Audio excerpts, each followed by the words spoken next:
সব কিছুকে দু পায়ে মারিয়ে নবীজি যখন এগিয়ে গেলেন এবং নবীজির সাথে কিছু সংখ্যক নিবেদিত প্রাণ, আবু বকরের মতো মুরব্বী, সালমান ফার্সি রাদিয়াল্লাহু তাআলা আনহুর মতো মুরব্বী বয়স্ক,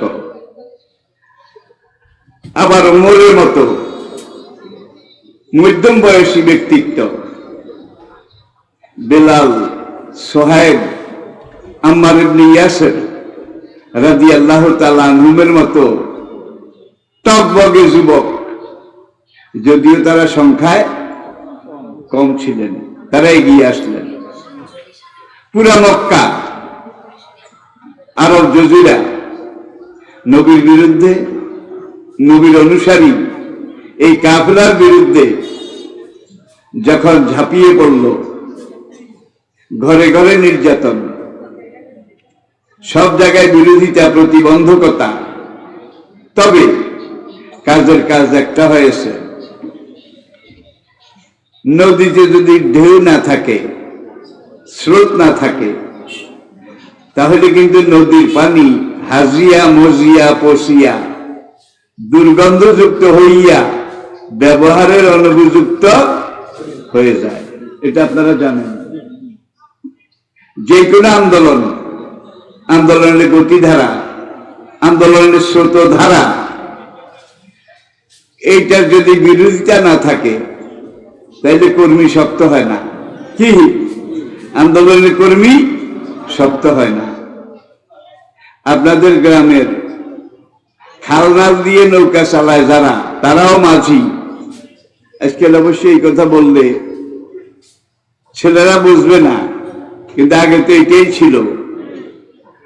আর সীতাকুণ্ড এবং সন্দ্বীপ,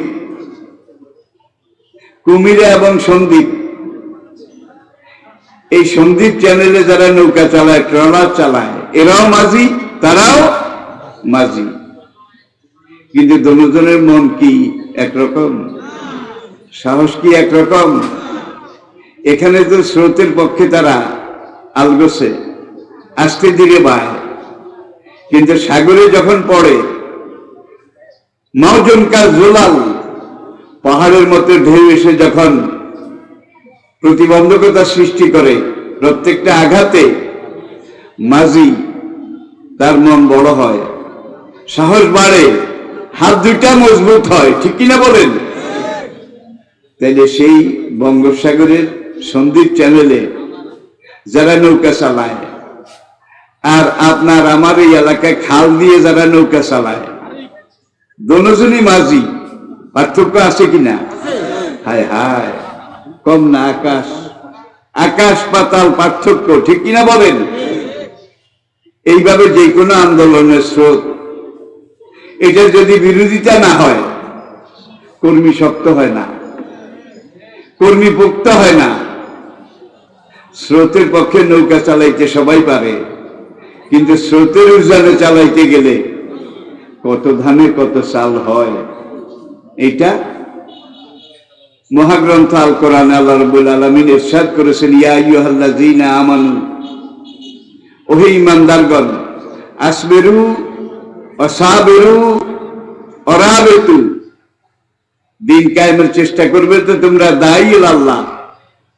আরেকটা কথা শুরুতে বলে রাখি, সকল নবী ছিলেন দায়ী আল্লাহ।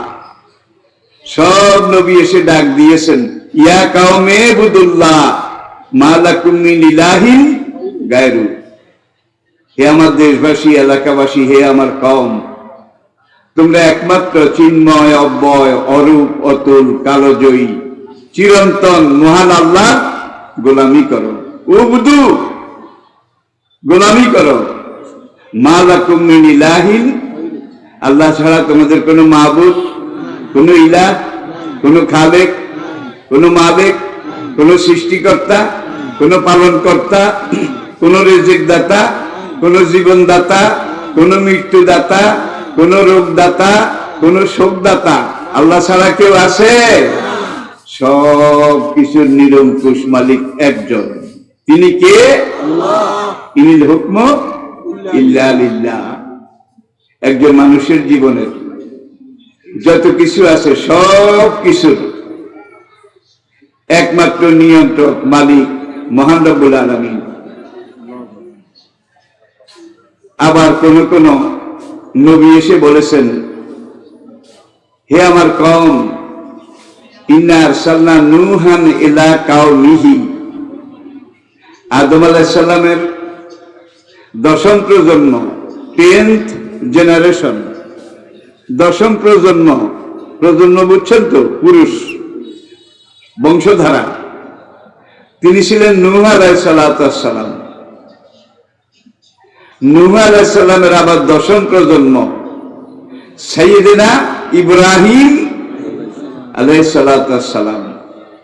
সাইয়েদনা ইব্রাহিম আলাইহিস সালামের 69তম প্রজন্ম সরকারে দো আলম, আকায়ে দো জাহান, তাজদারে মদিনা, সৈয়দুল মুরসালিন, রহমতুল লিল আলামিন, খাতামুন নবিয়্যিন, ইমামুল মুত্তাকিন ও ইমামুল মুরসালিন, রাসূল রাব্বিল আকায়ে নামদার, শাফিয়ে মাহশার, সাকিয়ে কাউসার, মদিনার তাজদার, ইহা এবং পরকালের কর্ণধার হুজুর নবী করিম, একমাত্র নবী যিনি দুনিয়াতে এসে বলেছেন, আইয়ুহান নাস, ওহে মানুষেরা, ওহে মানুষেরা, কুলু লা ইলাহা ইল্লাল্লাহ, তোমরা মুখে উচ্চারণ করো, বলো আল্লাহ ছাড়া কোনো ইলাহ, কোনো মাবুদ, কোনো খালেক, কোনো মালিক, কোনো ঊর্ধ্বতন কর্তৃপক্ষ কেউ নাই, ইল্লাল্লাহ,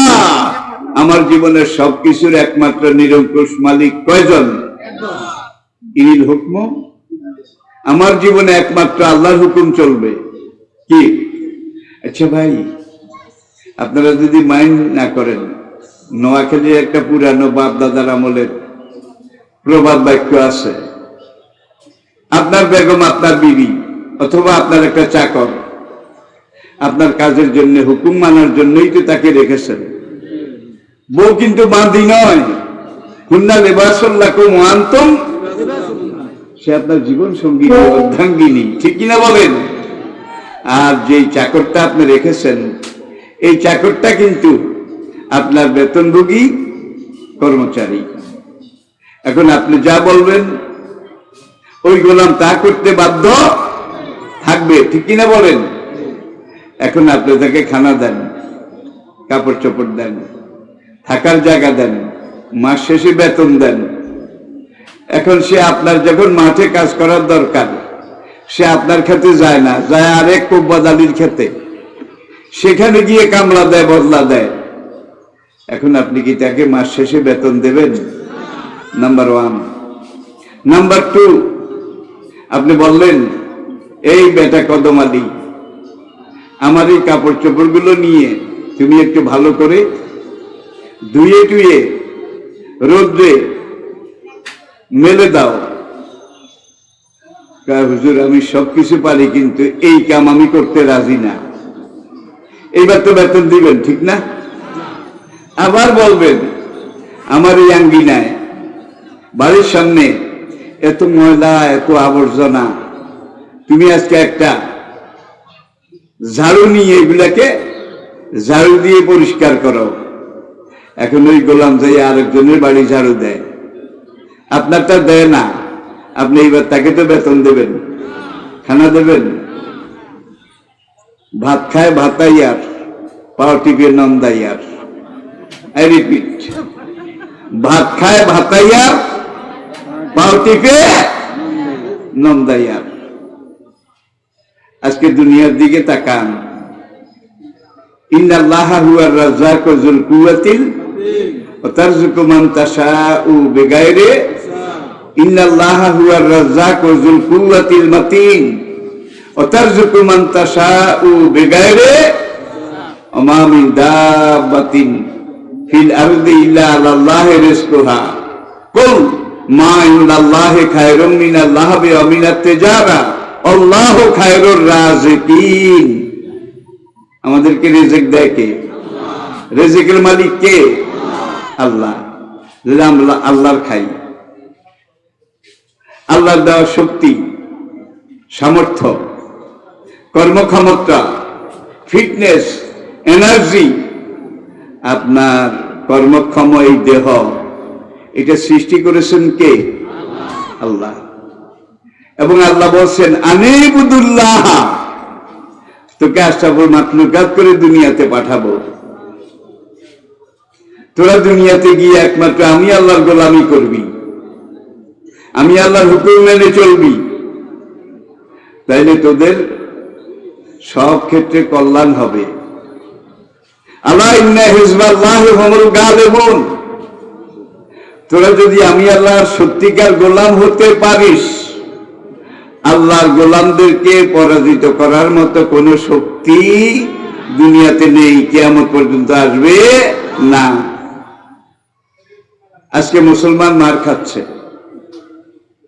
কাশ্মীরে মার খাচ্ছে, বসনিয়া টেসনিয়া মার খাচ্ছে, ফিলিস্তিনে মার খাচ্ছে, উইগর কাশগরে মার খাচ্ছে, ঠিক কিনা বলেন? কিন্তু মুসলমান যতদিন কামের মুসলমান ছিল, কথা কাজের সত্যিকার মুসলমান ছিল, মুসলমানদের সামনে দাঁড়াতে পারত এমন কোন শক্তি কি কোন যুগে ছিল? ছিল না। আরবের রোমান সাম্রাজ্য, কোরআনে পাকে একটা সূরা আছে, রোম আছে, আলিফ লাম মিম, গুলিবাতির রুম, ঠিক কিনা বলেন? তাহলে আপনি পাড়া প্রতিবেশী, দেশবাসী, সমাজ, তাদের সাথে কি ব্যবহার করবেন, কেমন ব্যবহার করবেন, এগুলা কোরআনে আছে। আপনার পাশের রাষ্ট্র ভারত, বার্মা, নিজের দেশেরটা হইল স্বরাষ্ট্র, আরেক দেশের হইলে পররাষ্ট্র। যুগের সবচেয়ে বড় শক্তি, সুপার পাওয়ার, তাদের সাথে আপনি কি ব্যবহার করেন, কেমন ব্যবহার করবেন, এগুলা শিখানোর জন্য দেখেন আল্লাহ রাব্বুল আলামিন মহাগ্রন্থ আল কোরআন, যেই কোরআন বাল হুয়া কোরআনুম মাজিদ ফি লাউহিন, লাউহ মাহফুজে আল্লাহ নিজের তৈরি। কোরআনের কথাগুলো আল্লাহর, বাক্যগুলো আল্লাহর, ইবাদতগুলো আল্লাহর। এমনকি তরজমা যেটা নবীর জবান মোবারক দিয়ে বের হয়েছে, আমরা পেয়েছি হাদিসের মাধ্যমে, সেটাও আল্লাহ। কোরআনও আল্লাহ, কোরআনের তাফসীর ব্যাখ্যাও আল্লাহ। কোন নবীর মুখ দিয়ে আমরা জেনেছি যার উপরে কোরআন নাজিল হয়েছিল? ওমা ইয়ান্তিকু আনিল হাওয়া ইন হুয়া ইল্লা ওয়াহিয়ুন ইউহা। এই জিবরাইল, আমার এই নবী, নিজের মন থেকে কোনো কথা বলেন না। আমি তাদের যা বলতে বলি তারা তাই বলেন, আমি তাদের জবান দিয়ে যা বের করি তারা সেটাই বলেন, ঠিক কিনা বলেন? তাহলে নবী তো নবী ছিলেন না, নবী ছিলেন আল্লাহ পাকের লাউড স্পিকার, মাইক, মাইকের সাউন্ড বক্স, মূল শব্দ আসে আদিন থেকে, ঠিক কিনা বলেন? তবে কোরআনটা আল্লাহ পাকের একটা লিখিত নির্দেশ, রিটেন ফিলোসফি, বাল হুয়া কোরআনুম মাজিদ ফি লাউহিন, আত্মার জগতে লৌহে মাহফুজে। এটা একটা প্লেটের মধ্যে, লৌহ হল প্লেট, একটা প্লেটের মধ্যে লিখা আছে, লৌহে মাহফুজে যেইভাবে লেখা আছে নবীজির কাছে ঠিক সেইভাবে এটা নাজিল হয়েছে। নাজিল হওয়ার পরে সাহাবায়ে কেরাম নবীর জবান মোবারক দিয়ে প্রথম এই কোরআন পেয়েছেন, শুনেছেন। কেউ শুনে সঙ্গে সঙ্গে মুখস্থ করেছেন, অনেকে আবার লিখে রেখেছেন চামড়ার উপরে, খেজুর পাতার উপরে লিখে রেখেছেন। কেউ কণ্ঠস্থ করেছেন, কেউ আর লিখিতভাবে সংরক্ষণ করেছেন। আজকে আপনার আমার ঘরে, শুধু বাংলাদেশে নয় সারা পৃথিবীতে কোরআন নাই এমন একটা দেশ বোধহয় খুঁজে পাওয়া যাবে কি? সব দেশে আছে, ঠিক কিনা বলেন? বাংলাদেশের একদিন কোরআন শরীফ লাতিন আমেরিকা গিয়ে আরেকজন কোরআন শরীফ আপনি মার্কেট থেকে কিনেন, কিনলে যখন দুইটা মিলাবেন দুইটা দুই রকম হবে। কি সাংঘাতিক কথা! কিন্তু এখান থেকে আপনি একটা হোলি বাইবেল কিনেন, হোলি বাইবেল, এখানের মার্কেট থেকে আপনি একটা পুরাতন নিয়ম, নতুন নিয়ম, প্রাচীন ধর্মগ্রন্থ কিনেন, আবার আমেরিকা থেকে একটা কিনেন, দুটোটা মিলান, একটার সাথে একটার মিল তো দূরের কথা, দূরত্ব কোনো সম্পর্ক খুঁজে পাওয়া যাবে না, এক একটা এক এক রকম। এটা একমাত্র কোরআনের বাহাদুরি। আসেন, নবী এক যুগ মক্কায় দাওয়া কাজ করলেন, এই দাওয়াতে সাড়া দিতে গিয়ে কেউ শহীদ হয়ে গেলেন। কি এই দাওয়াতের উপরে টিকে থাকতে গিয়ে কারো জীবন চলে গেল।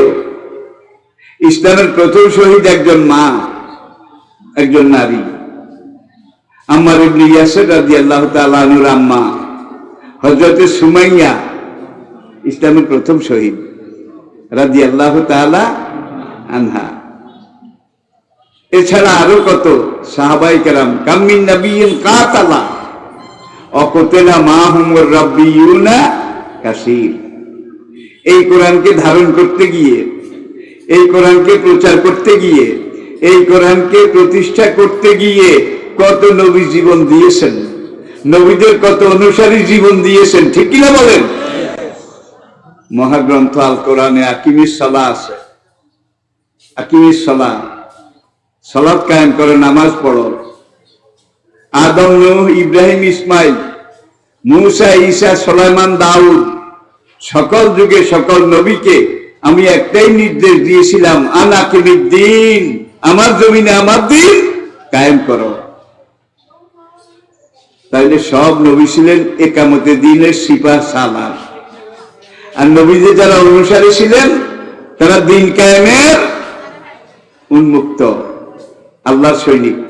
কোরআন যাদেরকে বলেছে হিজবুল্লাহ, আল্লাযীনা ইউকাতিলুনা ফী সাবিলিল্লাহ উলাইকা হিজবুল্লাহ, আল্লাহর জমিনে আল্লাহ দ্বীনের পক্ষে যারা কাজ করে, দিন কায়েমের আন্দোলন করে, তারা আল্লাহর দল। আল্লাহ ইন্না হিজবাল্লাহি হুমুল গালিবুন, আল্লাহর দল সব যুগেই টিকেছে এবং জিতেছে।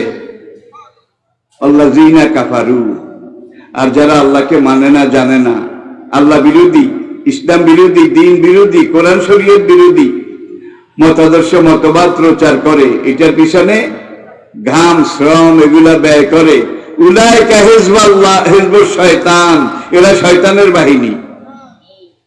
হাবিল এবং কাবিল থেকে শুরু, হাবিল এবং কাবিল থেকে শুরু, উলাইকা হিজবুশ শয়তান, এরা শয়তানের দল। আল্লাহ ইন্না হিজবাশ শয়তানে হুমুল খাসিরুন, শয়তানের দল অতীতেও টিকতে পারেনি, এই যুগেও টিকতে পারবে না, কোনদিন তাদের পক্ষে টিকা সম্ভব না। তাইলে যারা আল্লাহর পক্ষে কাজ করে, আল্লাহ দ্বীনের পক্ষে কাজ করে, ওয়াকানা হাক্কান আলাইনা নাসরুল মুমিনিন, তাদেরকে সাহায্য করা আমি আল্লাহর উপরে ফরজ, আমাদের উপরে দিন কায়েমের জন্য কাজ করা ফরজ। আমরা যদি ময়দানে কাজ শুরু করি, আল্লাহ বলেন যে তোমাদেরকে সাহায্য করা আমি আল্লাহর উপরে ফরজ। আমরা যদি আমাদের দায়িত্ব পালন করি, তাহলে আল্লাহ আল্লাহর দায়িত্ব পালন করবেন না? এখন আল্লাহ সাহায্য করার মতো লোক ময়দানে খুঁজে পান না। কিছু কিছু লোক আছে, আমি মুসলমান, তাহলে সব নবী দিন কায়েমের জন্য জিহাদ করেছেন, তুমিও করো। সবাই চাইছিলাম করব, দেশ খারাপ, সময় খারাপ, জান বাঁচান ফরজ। কি চেয়েছিলাম ইসলামের পক্ষে কিছু করবো টরবো, কিন্তু দেশ খারাপ, সময় খারাপ, জান বাঁচান ফরজ। এরকম মুসলমান তো আমাদের মধ্যে নাই। দেশ ফেরাউনের সময় চেয়ে খারাপ নাকি? নমরুদের সময় চেয়ে খারাপ, সাদ্দাদের সময় চেয়ে খারাপ। কত ফেরাউন গেল, কত নমরুদ এলো। অতিলকাল আইয়ামু নুদাবিলুহা বাইনান নাস। শুরু থেকে আজ পর্যন্ত আপনি ইতিহাস পর্যালোচনা করেন, যারা আল্লাহর দল, আল্লাহর পক্ষে কাজ করেছে, তারাই টিকে ছিল, তারাই টিকে আছে, তারাই টিকে থাকবে। ফেরাউন নমরুদের শক্তি সব যুগে বেশি ছিল, সংখ্যায় তারা মুমিনদের সাথে চেয়ে অনেক বেশি ছিল। লা ইয়াস্তাবিয়াল খাবিসা অত-তাইয়্যিব, যারা দ্বীনের কাজ করে পূত পবিত্র তারা, আর যারা দ্বীনের বিরোধিতা করে তারা, এই দুই দল কিন্তু এক নয়। আল্লাহ আজাবাকা কাসরাতুল খবিস, খবিসের দল সব যুগে বেশি ছিল। কি আল্লাহ বিরোধী শক্তি, তাদের দল সংখ্যা সব যুগে বেশি ছিল, তাদের হাতে ক্ষমতা ছিল, তাদের হাতে আইন ছিল, তাদের হাতে সবকিছু ছিল। যখন চূড়ান্ত পর্যায়ে সংগ্রাম গিয়ে উপনীত হয়েছে, তখন টিকছে কারা? আপনারা আসতে কইছেন, আমি বোধহয় জোর করে কথাগুলো আপনাদের মাথায় চাপাইয়া দিতেছি নাকি? না, লা ইকরাহা ফিদ্দীন, এই আরেক কথা উঠছে। একজন দিনাজপুর গোরা শহীদ ময়দানে জাতির উদ্দেশ্যে কথা বলে, বলতে বলতে শেষ পর্যায়ে এসে তিনি বললেন বক্তৃতা বুখারী শরীফটা যেন ভালো করে পড়ে। বুখারী শরীফে আল্লাহ বলেছেন লা ইকরাহা ফিদ্দীন। কি রে ভাই, বুখারী শরীফে আল্লাহ কইছে কেন? তাইলে গল্লির ঠার আড়াই হলেছে, নোয়াখালী এলাকায় এতে গল্লির ঠার। শেষ বক্তৃতা শেষ করার আগে তিনি বলেছেন, শেষবারের মতো এই দেশে আলেম উলিমা ধর্ম ব্যবসায়ী তাদেরকে আমি বলবো, তারা যেন বুখারী শরীফ ভালো করে পড়ে। বুখারী শরীফে আল্লাহ ধর্ম নিরপেক্ষতার কথা বলেছেন, সেকুলারিজমের কথা বলেছেন। বুখারী শরীফে আল্লাহ বলেছেন লাকুম দীনুকুম ওয়ালিয়া দীন। লাকুম দীনুকুম ওয়ালিয়া দীন বুখারী শরীফে কেন? তাহলে কোনটা বুখারী আর কোনটা কোরআন? এটাই তো জানে না, ঠিক কিনা বলেন? গেরবা মিরো সগো জিরো মোশেরা দিওয়া কুনাদ ই চুনি আর কানে দৌলত মুলকেরা বীরা কুনাদ। এক কথা শেষ করি কিতাবুল ইলমের আবু হুরায়রা রাদিয়াল্লাহু তাআলা আনহুর এই হাদিসটা, হাসানতু আনিন নবিয়্যি সাল্লাল্লাহু আলাইহি ওয়াসাল্লাম ইলমাইনে, আল্লাহর নবীর নিকট থেকে আমি দুইটা ইলম শিখেছি। আহাদুহা বাসাস্তু ফীকুম, তার একটা এতক্ষণ আমি তোমাদেরকে বললাম, আল-আখিরু, আর একটা ইলম নবী থেকে আমি শিখেছি ইমবাসাস্তুহু, সেই ইলমের কথা আমি যদি এখন তোমাদেরকে বলি লাকুতে হাজাল বালুম, আবু হুরায়রা এইভাবে দেখাইছে যে আমাকে এইভাবে জবাই করে দেওয়া হবে এজিদের আমলে। তখন আবু হুরায়রা রাদিয়াল্লাহু তাআলা আনহু সবচেয়ে বেশি হাদিস যিনি বর্ণনা করেছেন, তিনি বলেন কিছু কথা তোমাদেরকে বলেছি বাসাস্তু ফীকুম, আবার নবীর কিছু এলেন যদি আমি তোমাদেরকে বলি তোমরা আমাকে এইভাবে জবাই করে দেবে। দুনিয়াতে এই অবস্থা আছে না নাই? ছিল নাকি ছিল না? এই অবস্থার ভিতর দিয়ে কিন্তু যারা দ্বীনের দায়ী, দ্বীনের রায়, দ্বীনের নকিব, দ্বীনের মুজাহিদ, এত সঙ্গীনের সামনেও তারা কাজ করে গেছেন, ঠিক কিনা বলেন? তারা এগিয়ে গেছেন এবং আল্লাহ সাহায্য সকল যুগে তাদের জন্য নেমে এসেছে। এবারে আসুন, নবীজি বিগত প্রায় এক যুগ মক্কাতে একটা প্রচার ধর্মী তাবলীগ, আল্লাহর দ্বীন প্রচার, দায়ী আল্লাহ হিসাবে প্রায় এক যুগ সময় ব্যয় করেছেন। কাজের কাজ বড় কিছু হয় নাই, বড় কিছু বেশি কিছু হয় নাই, তবে যেটা হয়েছে এই সময়টাতে, দাওয়াতি কাজের এই সময়টাতে বেলালের মতো কিছু লোক, সোহাইবের মতো কিছু লোক, আম্মার ইবনে ইয়াসিরের মতো কিছু লোক, বেলাল হামজার মতো কিছু বীর বিক্রম, বীর প্রতীক, তারা নবীর কাফেলায় এসে যোগদান করেছেন, ঠিক কিনা বলেন?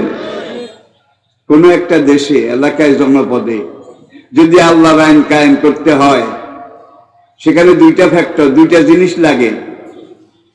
একটা হলো এখন নবী এটাকে ইসলামী রাষ্ট্র ঘোষণা করবেন, এই ইসলামী রাষ্ট্র চালাবার মতো কিছু যোগ্য লোক, ইমানদার লোক সেখানে তৈরি হওয়া লাগে আগে।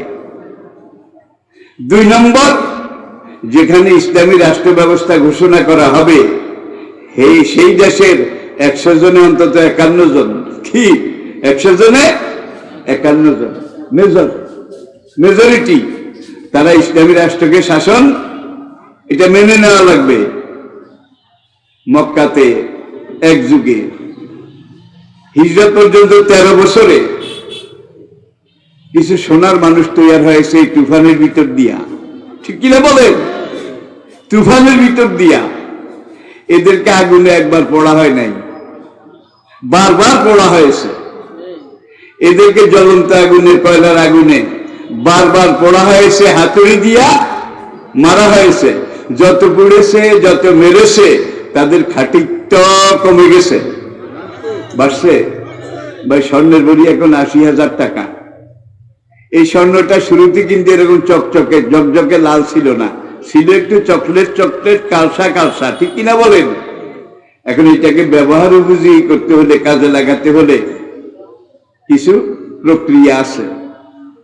স্বর্ণকার কয়লার আগুনে স্বর্ণটারে দেয়, চাকটাকে দিয়ে এইবার এইভাবে বাতাস দেয়, হাঁফরে দম দেয়, হাঁফরে দম দেয়, শো শো করে আগুন জ্বলে, ঠিক কিনা বলেন? একটা চিমটি দিয়ে স্বর্ণের চাকটাকে জ্বলন্ত কয়লার ভিতরে ঢুকাই দিছে। স্বর্ণের চাক কান্দে, আমি কি অপরাধ করেছি হে স্বর্ণকার, হে মণিকার, আমাকে জ্বলন্ত আগুনে দিলে, আবার এখন আগুনের মধ্যে তুমি দম দাও, আমি কি অপরাধ করেছি? স্বর্ণকার বলে, উসবর উসবর, সবর কর, তোর দাম বাড়াই, তোর দাম বাড়াই, তোরে মারি না। এইবার চিমটি দিয়ে ধরে উঠাইছে, আগুন থেকে উঠাইয়া লোহার হাতলের উপরে নিয়ে 2.5 কেজি হাতুড়ি একটা যখন স্বর্ণের উপরে মারা আরম্ভ করেছে, স্বর্ণকার গেলাম গেলাম, এতক্ষণ আগুনে পড়েছে, এখন আবার হাতুড়ি দিয়া শেষ। স্বর্ণকার বলে, কান্দিস না, সবর কর, তোর মান বাড়াই। প্রথমবার আগুনে দিছে কয় দাম বাড়াই, এবার শেষা দিকে তোর মান বাড়াই।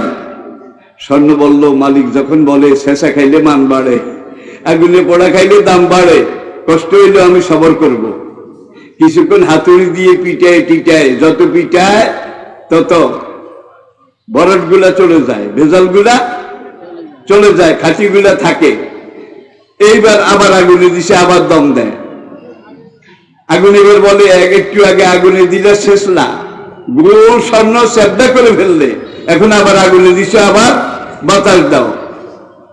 এবার স্বর্ণকার বলে, অসা বেরু, প্রথমবার বলছে আস বেরু, এবার অসা বেরু, ধৈর্য ধরো, সবর করো, তোর দাম বাড়াই, তোর মন সম্মান বাড়াই, গ্রহণযোগ্যতা বাড়াই। এইভাবে ভাই একবার পড়ে কেন, একবার শেষে না বারবার? যতবার শেষেছে, যতবার পুড়েছে, ওর ভিতরে যত ঘাটতি আছে, যত ভেজাল আছে, সব দূর হয়ে গেছে। এইবার খাঁটি সোনাটা বের হয়ে গেছে, আগুনে পড়তে পড়তে, হাতুড়ি দিয়ে শেষতে শেষতে। এইবার স্বর্ণকার এটাকে এইভাবে কেসি দিয়ে কাটে, কাটার পরে এখন এইবার আর কয়লার আগুনে দেয় না, ছোট ছোট করে কেটেছে, কয়লার মধ্যে হারিয়ে যাবে। এইবার জ্বলন্ত আগুনে শেষ পোড়া দেয়। নিকেলের একটা বাটি আছে স্বর্ণকারের কাছে, এই বাটির মধ্যে কিছু সোহাগা, দেখেন নাই বোধহয়, যেটা স্বর্ণের ময়লা আর সেটা পরিষ্কার করে, কিছু সোহাগা, কিছু মেডিসিন দিয়ে এইবার জ্বলন্ত আগুন দিয়া পড়ে। একটা পাইপ আছে, মাথা বাঁকা, স্বর্ণকারের কাছে। এইবার ওই বাটির মধ্যে, ওই মশলার মধ্যে, সোহাগার মধ্যে স্বর্ণের চাকটা দিয়ে এখান দিয়ে ফু দেয়, আগুনটা গিয়ে ডাইরেক্ট স্বর্ণের গায়ে লাগে। স্বর্ণ এবার চিল্লায়, এতক্ষণ কয়লার আগুনে পুষছো, এবার জ্বলন্ত আগুনে পড়ো, আমি কি অপরাধ করেছি? স্বর্ণকার বলে, এইবার শেষ পড়া, শেষ পড়া। এইবার পুড়ে টুড়ে আবার আগুন থেকে বের করেছে, বের করে চিমটি দিয়ে ধরে, ছোট্ট একটা হীরা ছুরি আছে, নরেনের অর্ধেক হবে, নরেনের অর্ধেক, এইটা দিয়া স্বর্ণ আবার চিল্লায়, এতবার ছুরি দিয়া শেষলা, এইবার আবার আমার বুকে এইভাবে ডেগা চালাও, ছুরি চালাও, আমি কি অন্যায় করেছি? স্বর্ণকার বলে, ডিজাইন করি, ডিজাইন, এটা যদি না করি 80,000 তোলা ভরি বিক্রি হবে না। তাহলে স্বর্ণ কি একবার পোড়া খায়, একবার শেষা খায়? ইন্নাল্লাহ আশতারা মিনাল মুমিনিনা আনফুসাহুম ওয়া আমওয়ালাহুম বিআন্না লাহুমুল জান্নাহ।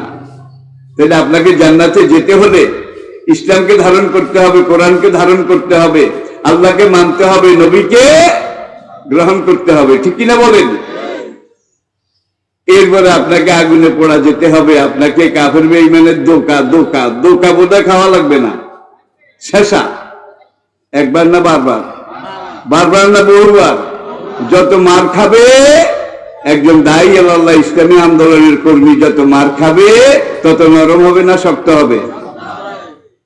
আপনাদের জাতির ইতিহাসে ভুরি ভুরি প্রমাণ আছে, ভুরি ভুরি প্রমাণ আছে। পাহাড় চলতে পারে কিন্তু এর একটা মানুষ টলে না।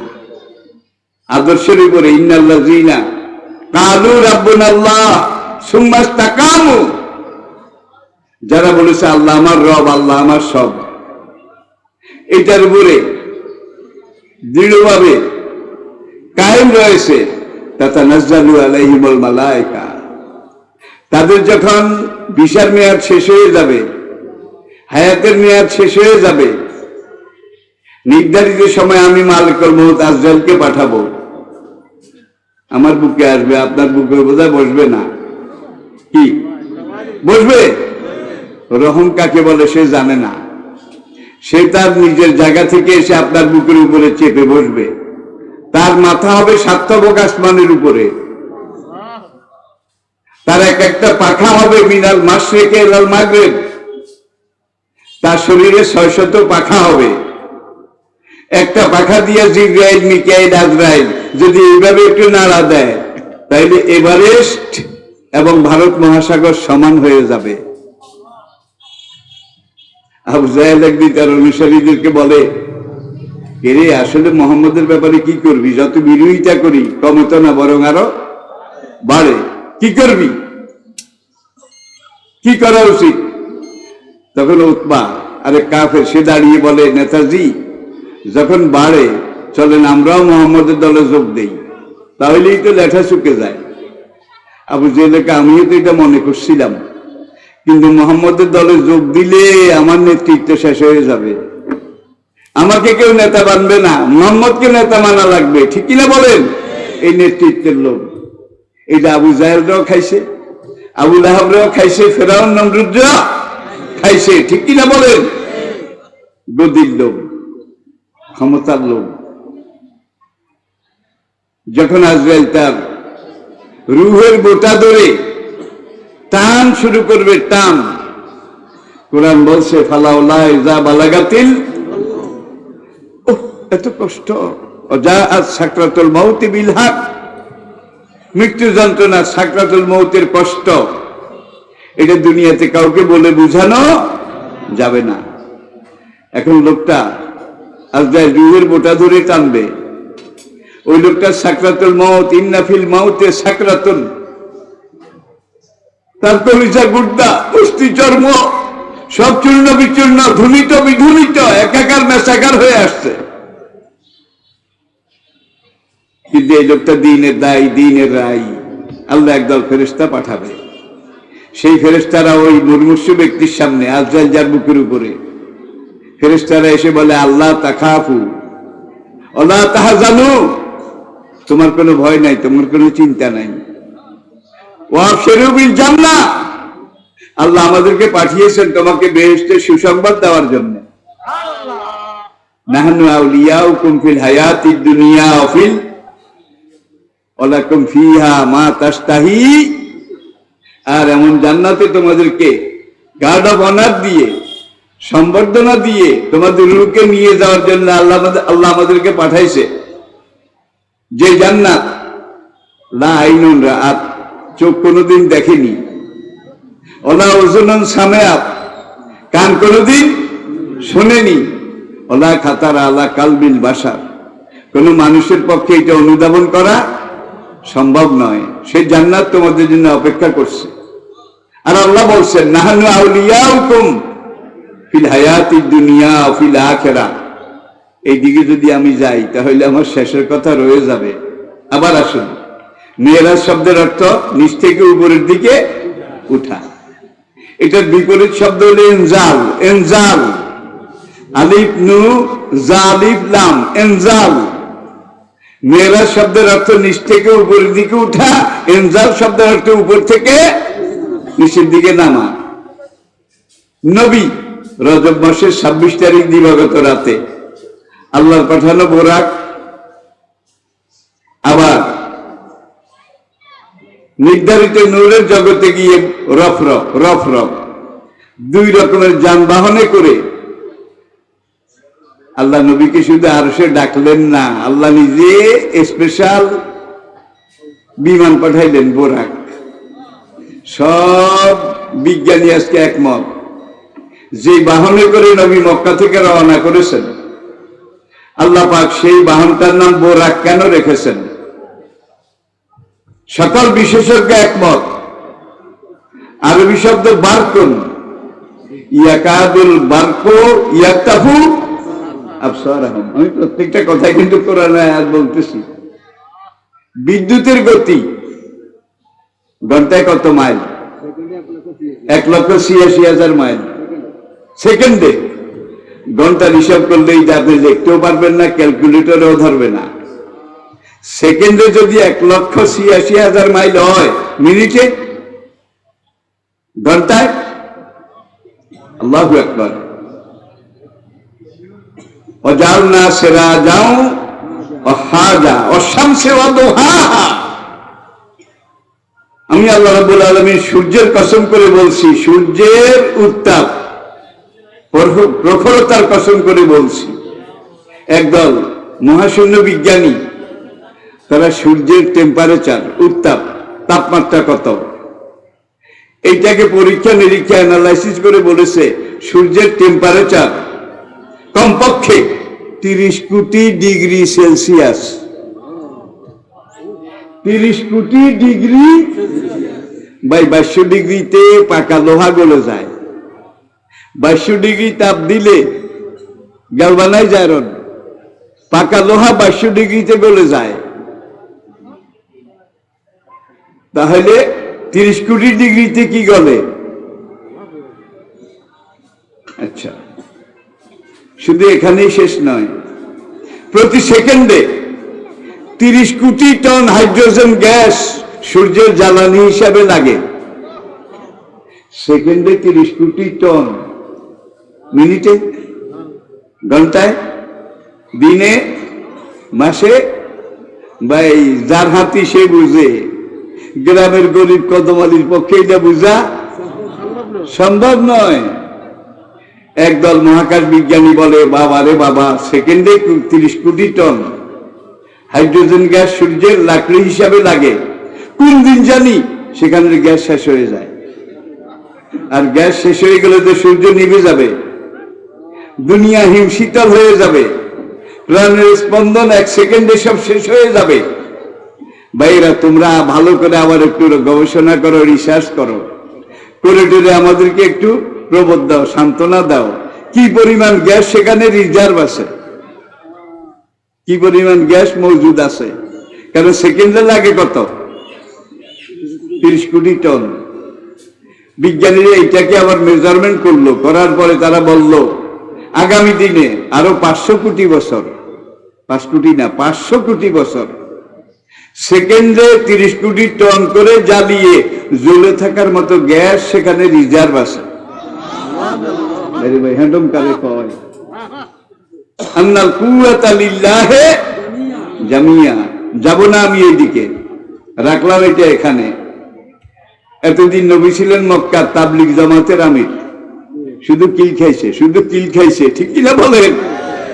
এবং এই কিল খাইয়া যখন বেলাল আম্মারের মতো কিছু খাঁটি সোনা তৈরি হলো, বারবার পড়ছে, এইবার আল্লাহ কুদরতের হিসাব মিলিয়ে দেখলেন নবী আর তার আশপাশে মুহাম্মদুর রাসূলুল্লাহ আল্লাযীনা মাহু, নবীর ডাইনে বামে যে লোকগুলা 13 বছর মার খাইয়া শক্ত হয়েছে, এখন এই লোকগুলাকে মক্কায় রাখলে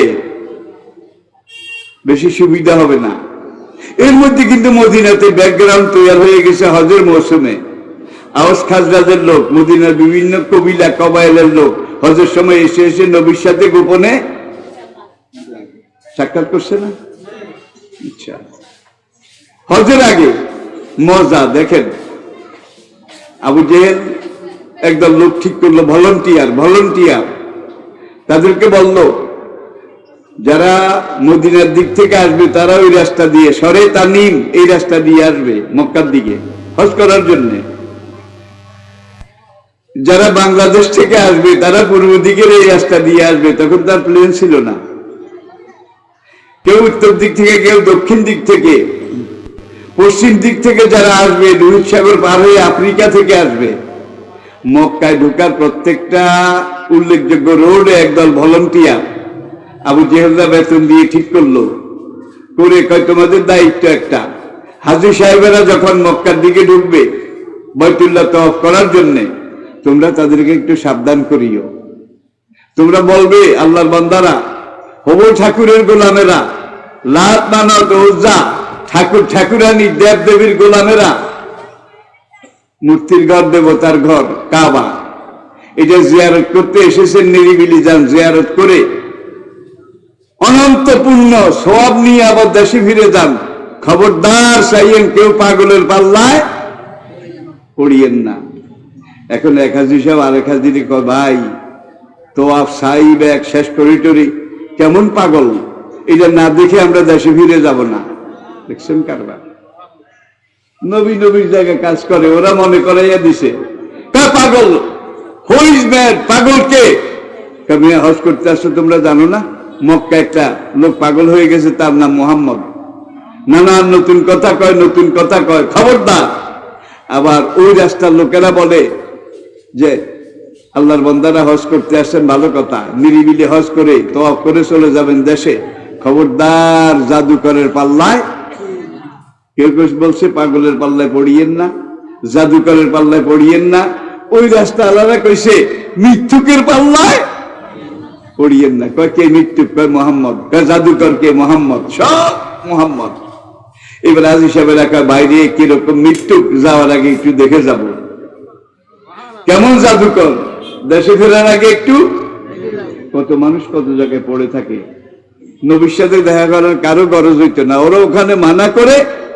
আল ইনসানু হারিসুম মিম্মা মুনিআ, মানুষ এমন এক মাকলুক যেটা নিষেধ করে এটার দিকে হাতবার চায়, আর যেটা আদেশ করে সেটার দিকে একবারও তাকায় না, ঠিক কিনা বলেন? এখন নিষেধ যেটা করছে, তওয়াফ করে লাব্বাইক কয়, হবল ঠাকুরের জয় কয়, আবার একজন আরেকজনকে কয় তওয়াফ চাই শেষ হয়ে গেলে মনে রাখিস জাদুকর না দেখি কিন্তু দেশে ফিরে যাব না। যে গেছে সেই সেখানে গিয়ে কালেমা পড়ে ফেলেছে, যে গিয়েছে। তাইলে তারা ইসলামের বিরুদ্ধে, নবীর বিরুদ্ধে, তাদের বিরোধিতাটা ইসলামের পক্ষে কাজ করেছে, বিরুদ্ধে কোনো কাজে লাগে নাই।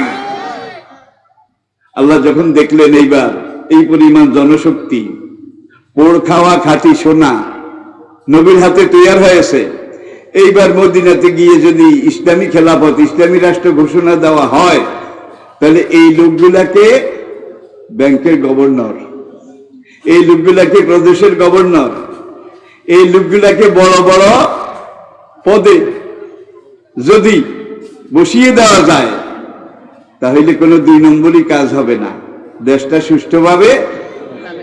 মরহুম শেখ মুজিবুর রহমান সাহেব একটা কথা বলেছিলেন, সোনার বাংলা গড়তে হলে সোনার মানুষ চাই, ঠিক কিনা বলেন?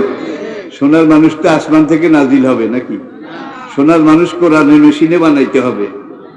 এখানে প্রশিক্ষণ আছে, এখানে বক্তব্য আছে, বক্তৃতা আছে, এখানে জামাত আছে, এখানে ইতিকাফ আছে, এখানে তাহাজ্জুদ আছে, এখানে সভ্যদারি আছে, ঠিক কিনা বলেন? এগুলা যত বেশি করবে তত পারফেক্ট হবে, যত বেশি করবে এরাই সোনার মানুষ হবে, ঠিক কিনা বলেন? এখন এই ধরনের ইসলাম নাই, ইসলামের ইতাআত আনুগত্য নাই, সোনার মানুষ নেতারে ভক্তি বেশি করে, এক একটারে এক এক জায়গায় দিছে, দেওয়ার পরে দেখা যায় বাংলাদেশের যত নগদ টাকা আসিল সব বিদেশে পাঠাইয়া দিছে। আমি আপনাদের কথা বলছি না, এমনটা আছে না নাই? সব টাকা বিদেশে পাঠাইছে।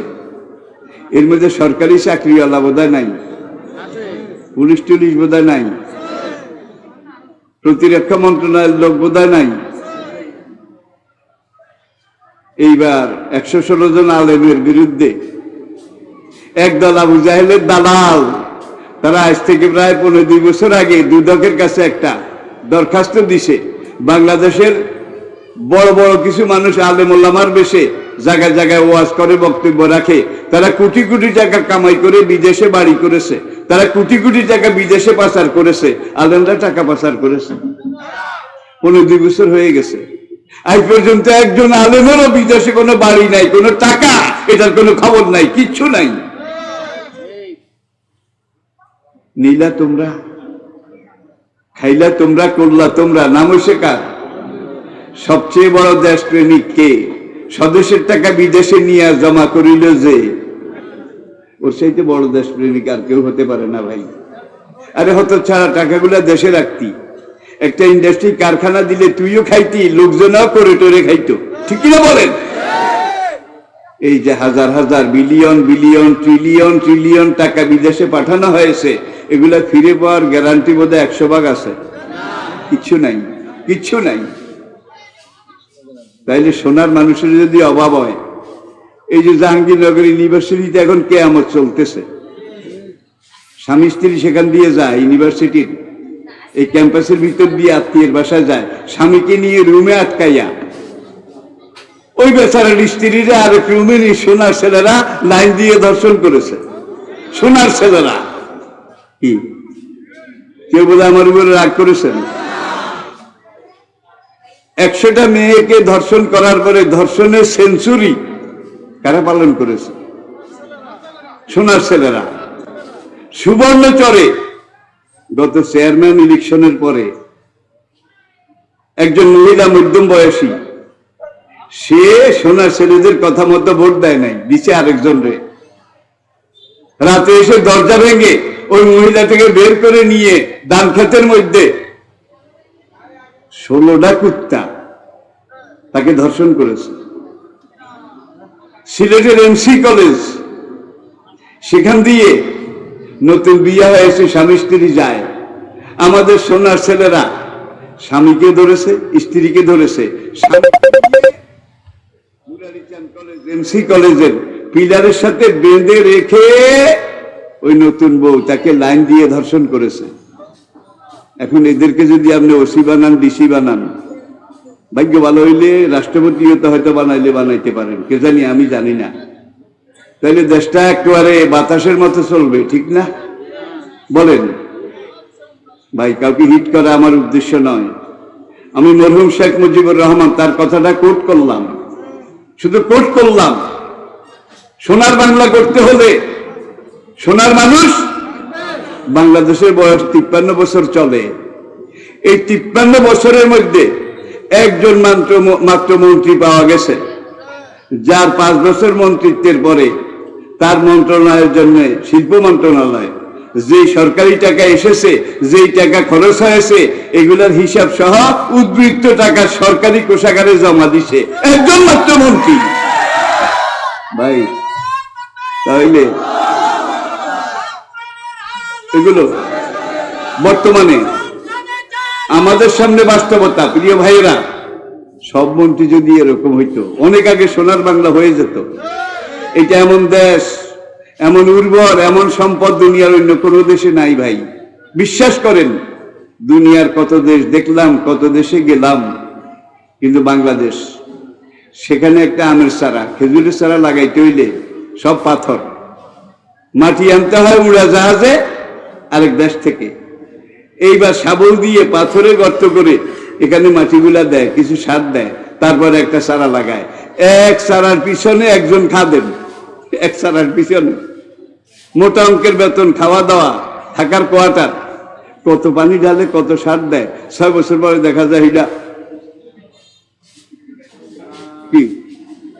আর এই সোনার বাংলা, সুজলা সুফলা সোনার বাংলা, এখানে আদম আলীর মা নাতি টাতি লই আম কুটে খেয়েছে, খাওয়ার পরে খোসা সহ বাড়াগুলা এইভাবে বাগানে ফেলে দিয়েছে, নাতি নাতনি নিয়ে পেঁপে খেয়েছে, জাম খেয়েছে, খেয়েতে এইভাবে বিচিগুলা ফেলে দিয়েছে, গাছ উঠে গেছে, কোনো সার লাগে নাই, কোনো পয়সা দেওয়া লাগে নাই। এটা হলো সোনার বাংলা, অটো, সব অটো। আল্লাহ এমন মাটি যেই দেশে দিয়েছেন সেই দেশে কোনোদিন দুর্ভিক্ষ হওয়া তো দূরের কথা, দুর্ভিক্ষের কথা কল্পনাও করা যায় না। এখন আজকে মাঝে মাঝে দুর্মূল্য, দুর্দিন, দুঃসময় আসে। এইটা অভাবের অভাব নয়, স্বভাবের অভাব, স্বভাবের অভাব। আল্লাহ যখন দেখলেন নবীর হাতে এমন কিছু লোক তৈরি হয়েছে যাদেরকে সরকারি পোস্টে দিলে এরা 2 নম্বরই করবে না, চুরি করবে না, ঠিক কিনা বলেন? এইবার নবীকে মদিনা যাও। নবী সাথীদেরকে নিয়ে মদিনা চলে গেলেন। সেখানে গিয়ে মদিনা সনদ এটাতে স্বাক্ষর করার পরে ইসলামী খেলাফত প্রজাতন্ত্র ঘোষণা দিলেন, মদিনার রাষ্ট্র। নবীজি জীবিত থাকতে থাকতেই তখনকার পৃথিবীর অর্ধেক পর্যন্ত ছড়িয়ে গিয়েছিল। 54টা বাংলাদেশের সমান ছিল নবীর হাতে মদিনার খেলাফত। 54টা বাংলাদেশের মতো বিশাল দেশের নবী ছিলেন তাজেদারে। এখন এতদিন নবী শুধু ওয়াজ করতেন, আইয়ুহান নাস কুলু লা ইলাহা ইল্লাল্লাহ। আল্লাহ দেখছে বেলাল তেলালের মতো সোনার মানুষ তৈরি হয়েছে, এদেরকে জায়গায় জায়গায় দিলে চুরি করবে না, রাষ্ট্রের সম্পদ নষ্ট করবে না, এবং মদিনার আম জনতা মেজরিটি সাপোর্ট করবে। এইবার আল্লাহ কাইন্না আরদাল্লাহি ওয়াসিআতুন ফাহতাজিরু, আল্লাহ জমিনে আরো জায়গা আছে, হে নবী আপনি এই সোনার মানুষগুলা লইয়া মদিনা চলে যান। মদিনা গিয়ে এই লোকগুলাকে কি পোস্ট ওসি ডিসি মানে এমন পোস্টে বসাই দিছে। দেওয়ার পরে এইবার সেই মদিনা ইসলামী রাষ্ট্র হলো। নবী চলে গেলেন, আবু বকর আসলেন মাত্র 2 বছর। আবু বকরের 2 বছরে ওমর আসলেন 10 বছর। কত বছর? 10 বছর তিনি খেলাফতের মসনদে আসীন ছিলেন। এবং এই ওমর তার দিকে একবার তাকান, তখন 2টা সুপার পাওয়ার ছিল। কোরআনে একটা সূরা আছে রোম, আসেনি? এই যুগে তার কোরআন নাজিল হবে না। যদি নাজিল হইতো তাহলে সূরা থাকতো আমেরিকা, সূরা থাকতো, তাহলে সুপার পাওয়ার। এটাও কোরআনের আলোচ্য বিষয়ের মধ্যে আছে। মাকড়সা এই নামে কোরআনে বোধহয় সূরা নাই। পিঁপড়া এই নামে সূরা নাই। মৌমাছি, এখন এগুলার কথা যদি বলি, আল্লাহ এগুলার নামে সূরা দিল কেন? এগুলা বলতে গেলে আবার 1 ঘন্টার দরকার, বলা আদৌ সম্ভব নয়। কি দিয়ে কি কাজ? আমাদের দেশে ব্যবসা বাণিজ্যের ক্ষেত্রে কিছু সিআইপি আছে, CIP, commercial important person, CIP. পিঁপড়ার মধ্যে একদল সিআইপি আছে, তারা আশপাশের পিঁপড়ার ডিবিতে যায়, মাটির তলে ওদের গোডাউন টোডাউন বাসা বাড়ি এগুলা ভিজিট করে। ভিজিট করার পরে এই সিআইপিরা সেখানে দেখে টেকে ভিজিট করে, তারপরে তার ডিবিতে গিয়ে, তার কমিউনিটিতে গিয়ে, তার ওয়ার্ডে গিয়ে আবার সেখানে খবর দেয় ওই যে ওই জায়গায় পিঁপড়ার ডিবিতে আছে, তাদের গোডাউনে পোকামাকড় বেশি আছে, আমাদের গোডাউনে গম চাউল ভাত মুড়ি বেশি আছে। এখন আমাদের পোকামাকড় কম, আমাদের মিষ্টি জিনিস কম। এখন আমরা এক কাজ করি, ওদেরকে এখান থেকে বেশি যেটা আছে কিছু দিয়ে দেই, ওদের যেটা বেশি আছে সেখান থেকে কিছু নিয়ে নেই। তাবদীলুল মাল বিল মাল বিতারাদি, আলেমরা ভালো বুঝবেন।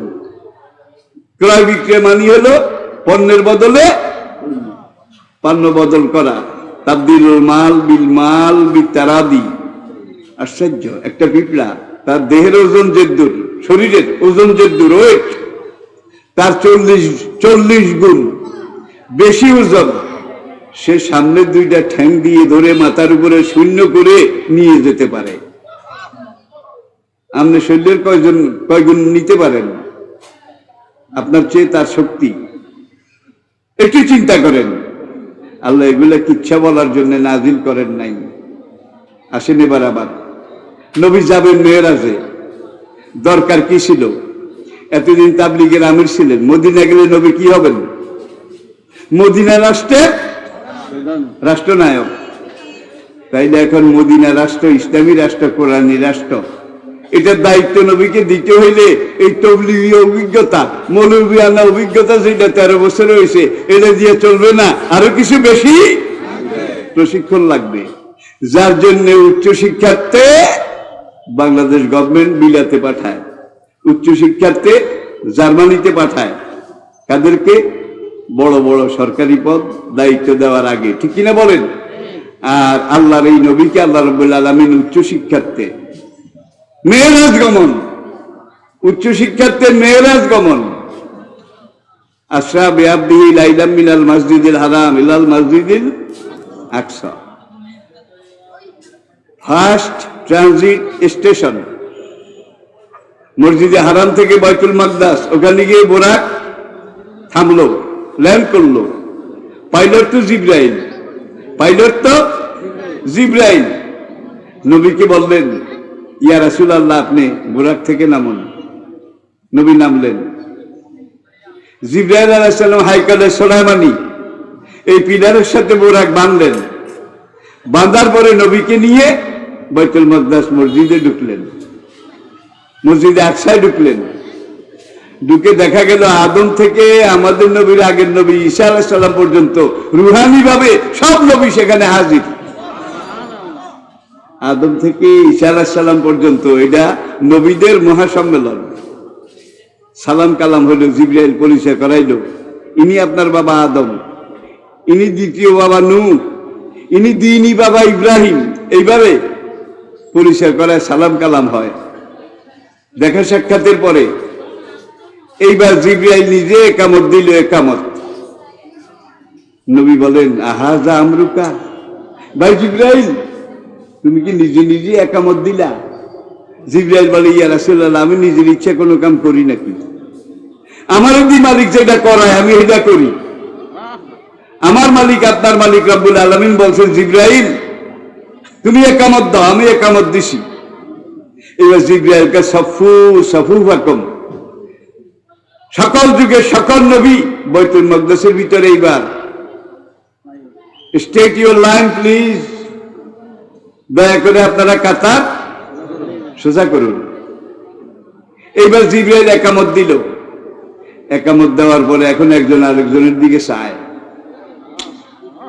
বোধহয় ইব্রাহিম আলাইহিস সালাম রে ইমাম বানাবে। কোরআনে বলছে মিল্লাতা আবিকুম, বোধহয় অমুক নবীকে অমুক নবীকে।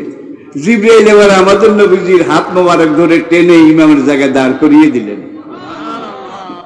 নবী বললেন, ইয়া আখি জিবরাইল, আহাজা আমরুকা, ভাই জিবরাইল তুমি নিজের ইচ্ছা আমারে খাড়া করাইছো কেন? জিবরাইলকে, আমি আমার ইচ্ছা কোনো কাজ করি না, আল্লাহ কইছে আপনারে খাড়া করাইতে, আমি জন্য করাইছি। 2 রাকাত সালাত শুকর, শুকরানা নামাজ। আমাদের নবী ইমাম আর সব নবী মুসল্লি, মুক্তাদি। আদম থেকে ঈসা পর্যন্ত সব নবী সেদিন বলেছেন একটা দায়িত্ব। তাইলে আদম থেকে ঈসা পর্যন্ত সকল নবীর সকল যুগের রিসালত সারেন্ডার করেছে কার কাছে? সব নবীর রিসালত নবুয়ত সারেন্ডার করেছে। একটা দায়িত্ব। আমরা যে ধর্ম নিয়ে গেছিলাম সেটা বাদ দিলাম। এখন থেকে আমরা মুহাম্মদ সাল্লাল্লাহু আলাইহি ওয়াসাল্লাম উম্মতের খাতায় নাম লেখাইলাম। আল্লাহু আকবার। নবীরা যেখানে সারেন্ডার করেছে তাদের ধর্ম তো সারেন্ডার করেছে। ইন্না দীনা ইনদাল্লাহিল ইসলাম, সূরা আল ইমরান। এই কোরআন আসার পরে, এই নবী পাঠাবার পরে, ওমাই ইয়াবতাগি গায়রাল ইসলামে দীনান ফালা ইউকবালা মিনহু ওয়া হুয়া ফিল আখিরাতি মিনাল খাসিরিন। কোরআন আসার পরে, শেষ নবী আসার পরে, আদম থেকে ঈসা পর্যন্ত সকল যুগের সকল নবীর সকল কিতাব, সবার নবুয়ত হেজাব হয়ে গেল, সব স্টপ হয়ে গেছে। এখন থেকে কিয়ামত পর্যন্ত সারা দুনিয়ার মানুষের জন্য দিন একটা, ধর্ম একটা, জীবন ব্যবস্থা একটা। সেটার নাম কি? ইন্না দীনা ইনদাল্লাহিল ইসলাম। তাহলে একটা দায়িত্ব বেহাজাল ইমাম মানিয়ে এলো, আমরা যা নিয়ে গেছিলাম এটা সারেন্ডার। এখন থেকে মুহাম্মদ সাল্লাল্লাহু আলাইহি ওয়াসাল্লাম যেটা এনেছেন কোরআন, এটাই কিয়ামত পর্যন্ত চলবে। মুসা আলাইহিস সালামের মেরাজ হয়েছে তুর পাহাড়ে, আপনারা জানেন। ঈসা আলাইহিস সালামের মেরাজ হয়েছিল তাবরিয়া উপসাগরের পাড়ে একটা খেজুর বাগান। এটাকে বলা হয় বায়সানের খেজুর বাগান। এখানে একটা পাথরের বেদির উপরে ঈসা ছিল। কোরআন যেটাকে বলেছে, ওয়াইজ কালা ঈসা ইবনে মারইয়ামা লিল হাওয়ারিয়িনা মান আনসারি ইলাল্লাহ। ইউনূস আলাইহিস সালামের মেরাজ হয়েছিল মাছের পেটে। বাবায়ে কওম বাবায়ে মিল্লাত, সাইয়েদনা ইব্রাহিম আলাইহিস সালামের মেরাজ হয়েছিল জ্বলন্ত অগ্নিকুণ্ডে। কি আর আমাদের নবীর মেরাজ কোথায়? সব নবীর মেরাজ এই দুনিয়ার উপরে, দুনিয়ার বুকে। সকল নবীর মেরাজ এই দুনিয়ার বুকে, পার্থিব পরিবেশে। আর আমাদের নবীর মেরাজ কোথায়? দানা ফাতাদাল্লা ফাকানা কাবা কাউসাইনে আও আদনা। নবীজির রফরফ সেখানে গিয়ে ল্যান্ড করলো, থামলো, আরশের পাশে নামলো, ফেরেশতারা গার্ড অফ অনার দিল। Is our honorable royal guest, His Royal Highness, His Royal Excellency, we welcome him. At-tahiyatu lillahi was-salawatu wat-tayyibat. ফেরেশতারা গার্ড অফ অনার দিল। এইবার আরশের মালিক নিজেকে আসসালামু আলাইকা আইয়ুহান নবী, আল্লাহু আকবার। এবার বাড়ির মালিকে কি কয়? হে নবী, আপনার উপরে সালাম। নবী দাঁড়িয়েছেন, আরশের মালিক বলে আপনি এগিয়ে আসুন। নবী এগিয়ে গেলেন। আল্লাহ আবার বললেন আরো আগেন, আরো আসেন। নবী আরো গেলেন। দানা ফাতাদাল্লা, একটা আছে কিন্তু।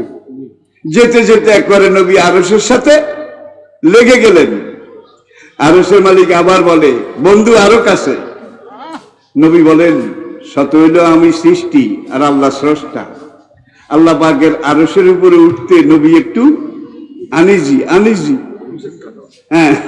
আনিজি ফিল করলেন, অস্বস্তি বোধ করলেন। আর বলেন কি আদেশ করবেন করেন। মালিক আমি তো আপনার সামনে হাজির, কি নির্দেশ দিবেন তার? আরশের মালিক বলে ওগো বন্ধু আমার, আপনি যদি আমার খোদাই সিংহাসন আর সে আজিমে না উঠেন আপনার মেরাজ হবে না। নবী বললেন হোয়াই নট, লেমাজা, আপনার মেরাজ হবে না আরশে না উঠলে।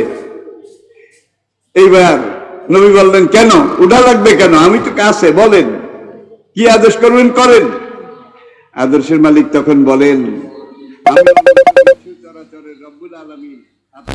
যদি আপনি আরশের উপরে না উঠে আপনার নবুয়তের পুরো এলাকা মাশরিক মাগরিব শিমাল জুনুব আপনাকে পুরোপুরি পর্যবেক্ষণ করানো যাবে না।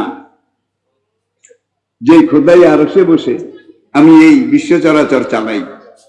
ভাই নবী আরশে আজিমে উঠলেন। আমাদের নবীর মেরাজ কোথায়? আরশে আজিমে। এখানে আরেকটু কথা, এটা বলেই আমি এই পর্ব ছেড়ে দিচ্ছি, কারণ আমি আগেই